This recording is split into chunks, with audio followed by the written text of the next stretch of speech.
Assalamualaikum warahmatullahi wabarakatuh. Ada pertanyaan dalam benak kita. Apa pertanyaannya itu? Bagaimana sih kita memaknai Muharram itu? Apakah kita orang Jogja memaknai Muharram pada masa lalu dengan mubeng beteng? Ya Ibu ya. Apakah Muharram itu hanya kita peringati semacam tahun baru Islam yang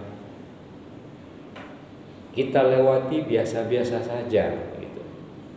Nah, tentu kita ingin memahami bahwa bahwa Muharram itu ada maknanya sesungguhnya bagi kita. Ada peristiwa besar yang terjadi pada bulan Muharram ini. Bahkan Muharram ini ya, satu Muharram itu adalah kita jadikan dalam Islam, tanggalan Islam sebagai tahun baru Islam. Kalau di Indonesia kita mengikuti tahun baru Masehi, dan tahun baru kalau kita di Jogja, Jawa Tengah itu tahun baru Saka, Ibu ya, yang dibuat oleh Sultan Agung Haryakusuma ya. Kalau orang Chinese atau orang Cina dia punya tahun baru Cina ya, yang biasanya kita tanggal merah juga di Indonesia itu Kongsi Pacoy itu ya. Yang paling penting sesungguhnya adalah bagaimana kita memaknai tahun baru Hijriah tersebut. Nah, ini akan coba saya jelaskan memaknai tahun baru Islam atau tahun Hijriah itu. Yang pertama, perpindahan. Jadi hijrah itu sebenarnya adalah pindah. Dan itu benar. Nabi Muhammad pindah dari kota Mekah ke kota Madinah. Saat itu namanya belum Madinah, karena yang berikan nama Al-Madinatul Munawwarah itu adalah Nabi Muhammad. Pada masa lalu kota Madinah itu namanya Yasrib. Ya.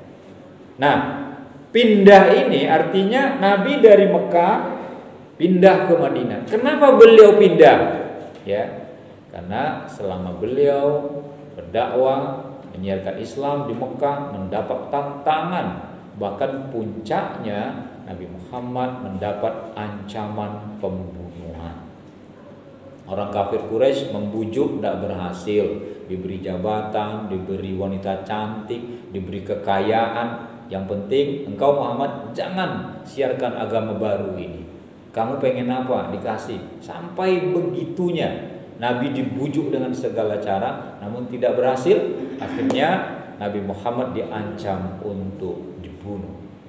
Nah, inilah yang menyebabkan demi keselamatan jiwanya dan yang paling penting adalah demi tetap tersiarnya Islam itu, maka Nabi Muhammad hijrah ke kota Madinah. Dari perpindahan tersebut ada misi penting sesungguhnya. Nabi Muhammad menyelamatkan risalah Allah, yaitu menyelamatkan Islam yang di Makkah tersebar hanya mendapatkan sedikit orang yang masuk Islam. Dari kalangan orang dewasa itu cuma Abu Bakar, Utsman ya, kemudian Umar ya, kemudian ada anak kecil Ali bin Abi Thalib. Dari wanita dewasa itu cuma istrinya beliau Siti Khadijah, kemudian ada Zubair bin Awam ya. Tidak banyak gitu. Padahal beliau berdakwah sudah cukup lama. 50 tahun lebih kurang, lebih 50 tahun malah. Akhirnya Nabi memilih untuk meninggalkan kampung halamannya sendiri. Yang kedua, memaknai hijrah itu adalah perjuangan. Jadi tahun baru hijrah itu di mana bahwa Nabi hijrah dari kota Mekah ke Madinah itu dalam rangka memperjuangkan nasib beliau sendiri dan nasib umat Islam saat itu yang jumlahnya sedikit tapi disakiti terus. Ibu tahu bagaimana kisahnya Bilal bin Rabah, ya, seorang yang berkulit hitam. Dia adalah Bilal atau muazzinnya Nabi. Itu disiksa, ditaruh di tengah padang pasir, ya. Saudi itu kan panas gitu ya. Diikat lalu dijemur, dibiarkan panas gitu. Bahkan lebih ekstrimnya lagi, di punggungnya itu ditaruh batu yang juga panas. Kalau kita di Indonesia ngelihat batu-batu yang ada di pinggir pantai atau di puncak-puncak gunung seperti di Ngelanggeran itu ya, batunya nggak sampai hitam warnanya gitu ya. Tapi kalau di Arab Saudi itu gunung-gunung batu itu sampai hitam, karena memang tingkat suhu atau panasnya memang sangat luar biasa di sana. Ya, panas sekali memang Saudi itu. Ya. Kadang-kadang kalau ekstrim itu sampai 50 derajat Celcius. Kita 34 aja kita sudah gini-gini aja kan. Kalau nggak beruang ber-AC di masjid kita ini kan. Sana lebih panas lagi ya dari di negeri kita. Kalau kita ini, Indonesia itu memang tidak terlalu panas. Perjuangan ini yang namanya berjuang itu artinya bersungguh-sungguh, ya, jihad. Berjuang untuk apa? Untuk merubah nasib kaum muslim yang dihina, disakiti, diteror, ya. Maka untuk itu ya harus hijrah. Dalam rangka apa? Memperjuangkan akidah Islam. Ya. Jadi kalau misalnya kita tinggal di satu tempat, kita ya di tempat itu misalnya masyarakatnya nggak kondusif, orang-orangnya menurut kita nggak baik lah. Kemudian orang-orangnya itu tidak bisa diajak kerjasama lah. Kalau pindah kita dari situ ke tempat yang lebih baik, itu tidak apa-apa kita lakukan. Daripada nanti kita malah ikut-ikutan seperti mereka. Gitu. Ya, itu bisa saja kita lakukan. Jadi ada misalnya kawan saya cerita, wah saya harus pindah. Kenapa? Lingkungannya nggak baik buat anak-anak saya, katanya. Di sana orang tua anak-anaknya dibiarkan sampai malam keluyuran. Ya, anak-anak nongkrong di warung-warung, di kafe-kafe. Sementara anak saya suruh masuk ke dalam rumah belajar, ngelihat teman-temannya kayak gitu, susah saya, kata teman saya. Akhirnya dia pindah dari lingkungan yang tidak kondusif, yang tidak baik itu, untuk menyelamatkan anaknya supaya tidak terpengaruh dengan lingkungan seperti itu. Kalau dalam teori sosiologi kan begitu, Ibu. Jadi lingkungan itu bisa mempengaruhi karakter kita. Kalau kita tinggal di lingkungan yang baik-baik orangnya, kita insya Allah akan baik. Tapi kalau lingkungan kita itu orang nggak baik gitu, kita juga akan ikut-ikutan seperti mereka. Ya, kehidupan mereka keras, cara bicara mereka keras gitu. Terus kita terbiasa akhirnya seperti itu. Tapi kalau kita hidup di lingkungan yang yang baik, maka kita juga akan seperti itu. Kalau kita memaknai tahun baru hijrah itu dengan perjuangan, ya kita berjuang untuk kita sekarang untuk menjadi lebih baik dalam kehidupan kita, berjuang mengendalikan diri kita agar lebih ibadahnya lebih bagus, ya. Kemudian kalau kita merasa perilaku kita kurang bagus, kita perbaiki terus untuk menjadi lebih baik lagi. Nah, itu butuh perjuangan dan butuh latihan. Jadi bagaimana kita bersikap, bagaimana kita berbicara, bagaimana kita menghadapi suatu masalah, ya. Kan sebenarnya kita dengan masalah itu kan nggak bisa jauh, ya. Karena memang hidup itu ada masalah dalam kehidupan kita. Cuma yang salah dari kita adalah sikap kita dalam menghadapi masalah. Masalah itu sebenarnya bisa diselesaikan, tapi karena kita nggak bisa, nggak tahu caranya, akhirnya masalah itu menjadikan kita menjadi susah. Itu yang kedua.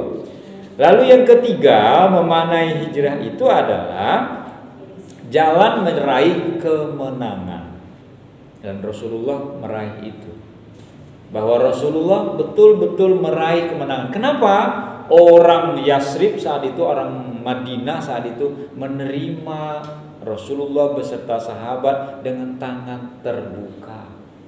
Ya. Bahkan orang Yasrib itu waktu itu, ya, masih namanya Yasrib belum Madinah, itu sampai menawarkan, ya Muhammad tinggallah di rumah saya, ya Muhammad ambillah tanah saya, ya Muhammad kamu pilihlah mana kamu suka di kota Yasrib ini gitu. Tapi Rasulullah memberikan satu satu ketentuan, saya akan tinggal di mana onta saya berhenti. Adil kan?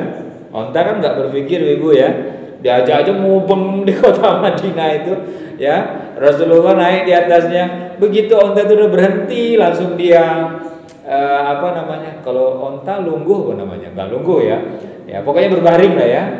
Disitulah akhirnya Rasulullah tinggal, dan tanah di tempat onta itu berhenti itu Rasulullah membangun rumah. Supaya apa? Rasulullah supaya menjaga perasaan segitu baiknya orang Yasrib, orang Madinah itu. Maka pelajaran juga buat kita, kalau ada orang yang bertetangga dengan kita, tujuannya baik datang kepada kita, kemudian mereka juga membawa kemaslahatan bagi kita, ya kita nggak perlu curiga lah, nggak perlu suuzon lah, nggak perlu kita menolak kedatangan mereka, ya. Apalagi kalau ada orang ngomong, memang dunia ini milik sampean, kan ada orang yang seperti itu kan, dunia ini adalah milik Allah dan kita berhak tinggal asal kita memenuhi aturannya.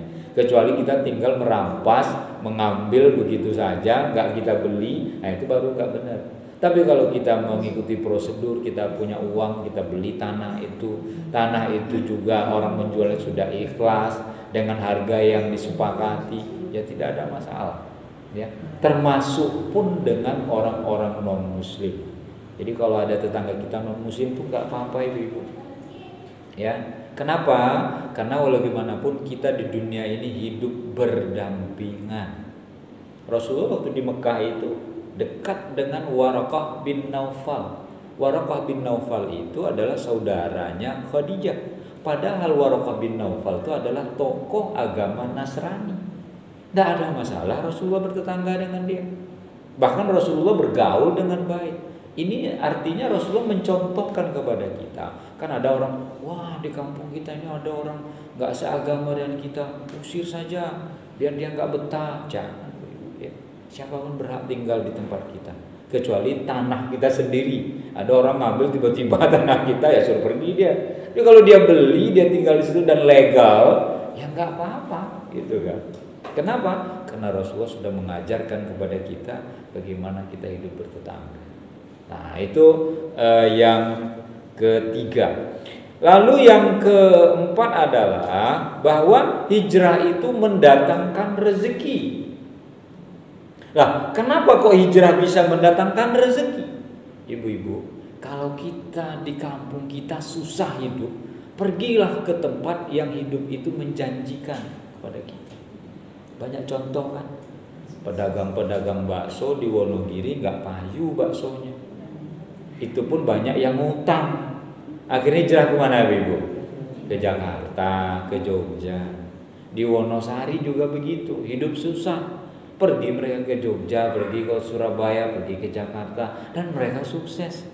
Betapa banyak kita, orang-orang kita misalnya di Pulau Jawa ini merantau ke Kalimantan, ya kan? Merantau di Kalimantan malah jadi juragan di sana. Kenapa? Karena orang yang merantau itu biasanya ketika dia merantau ke negeri orang, itu semangatnya, spiritnya untuk bekerja itu lebih baik.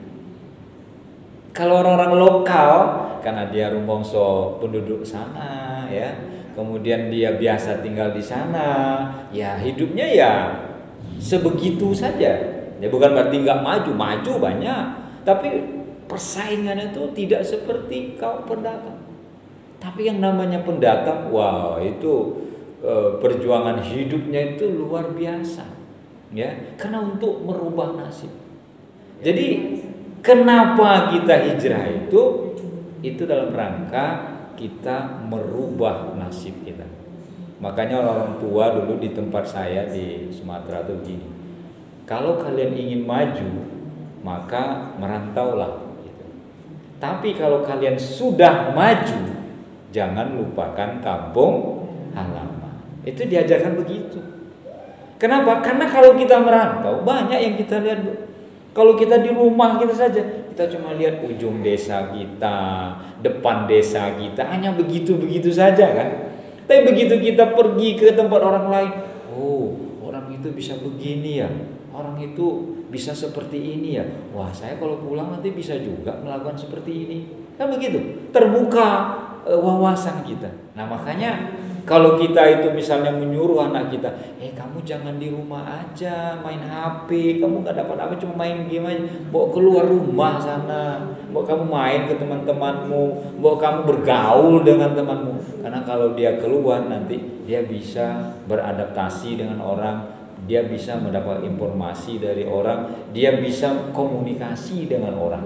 Nah, apa yang diajarkan Nabi pun seperti itu. Ketika di Mekah itu Nabi susah, lalu Nabi pindah ke Madinah, dan ketika di Madinah itu Nabi justru diterima dengan baik. Ada peradaban-peradaban baru yang masuk ke Islam, tapi tetap disaring oleh Nabi. Bahkan Nabi itu masa itu sudah bisa bikin stempel, cap, itu sudah bisa.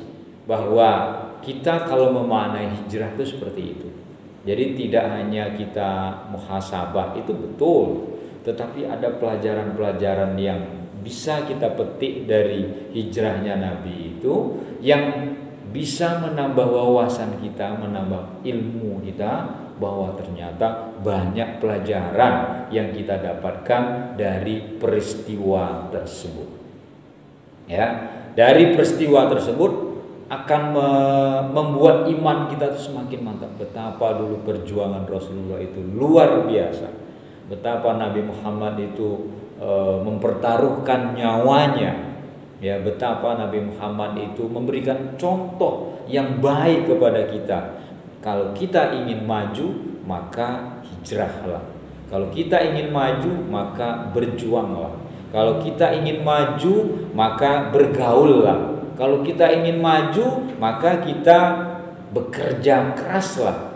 Dengan bekerja keras itu membuat hidup kita akan lebih baik.